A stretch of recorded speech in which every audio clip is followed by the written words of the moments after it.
All right, so welcome back, Facebook. Here we are. We're back, and we got several things to talk about today in this episode. We are going to be flood testing this, so we're going to be dumping probably 20, 25 gallons of water in here.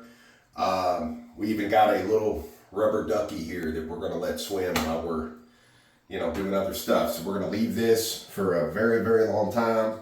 We're going to make marks. We're going to show you what I want to talk to you about before we get into that. Right out the gate, as you can see, I've got two pretty long levels down here. Let me get out of the way. And you can see we've got our slope to perfection, 1/4 inch per foot. This is just short of 6 foot, just short of 6 foot. This guy right here that we've got into play, this is going to be for our soaking tub later. We'll get into that later on in the process, and then we still have our fancy gadgets right here. We're going to be hooking up a beautiful faucet for this soaking tub. Let's get right in though to what you're seeing. Before we get to the flood test part and all that, I want to talk to you about what's going on.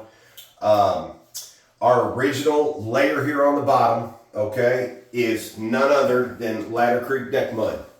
So I'm sure you've seen 1,000 videos online about deck mud and how to go about all that. That is what is under here.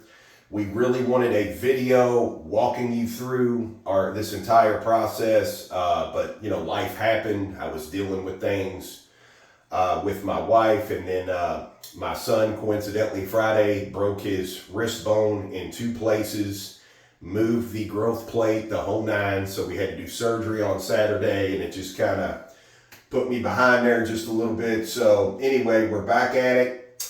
Right out the gate, this is our hydrated backer board, which you all see this in just about every one of our showers, our videos. We know about the other boards. We know about the lightweight. We know about everything else you can use in its place. There's 2 of us, so we love this. It is completely waterproof, ready to go. So it just leaves you the seams, fasteners, and all that stuff. A lot of times what we like to do, I'm going to get into why there's spots here, places here. I'll get into all this. So let's get started up here with the seams. As far as when we get these seams to shut, they're only going to shut as tight as we can get them. We use a little bit of custom float to fill that, which is a mortar. Then we go over that with a RedGuard to finish 2 applications on that. That is how we get everything to look here. After everything is said and done, either the custom float or we use all set for our thin set. So either one is acceptable.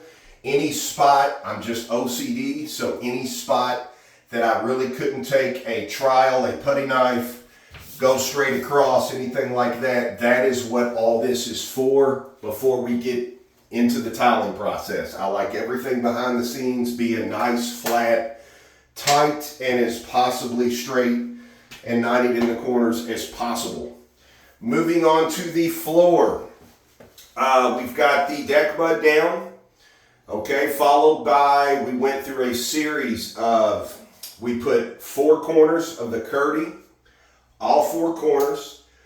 We went in front of that with Kerdi band all around on the perimeter. So all the way up the curb, anywhere on the walls, we went up 3 inches, and we went 3 inches out onto the floor. Then that brought us to the spot of putting our Schluter membrane down. That was also put down with the all set as well. On the middle seam line, I think it's 3-inch overlap, something to that degree. We go 9 or 10 every rip. There's no point in not. We like to be double, triple, and quadruple protected. Once that was applied, once that was done, we've got the seam overlay. Of course, we come back, waterproof all that with another coat of RedGuard. And the discoloration you're seeing here was actually a gray. That is the Ardex, which is the answer for the RedGuard. Both are great products. I think it's a lot like Ford and Chevy. It's whatever, whoever you're talking to, whatever it is they like to use. So I just wanted to try to keep the same formality in here and the same color scheme. So we just went ahead and finished everything out with the RedGuard.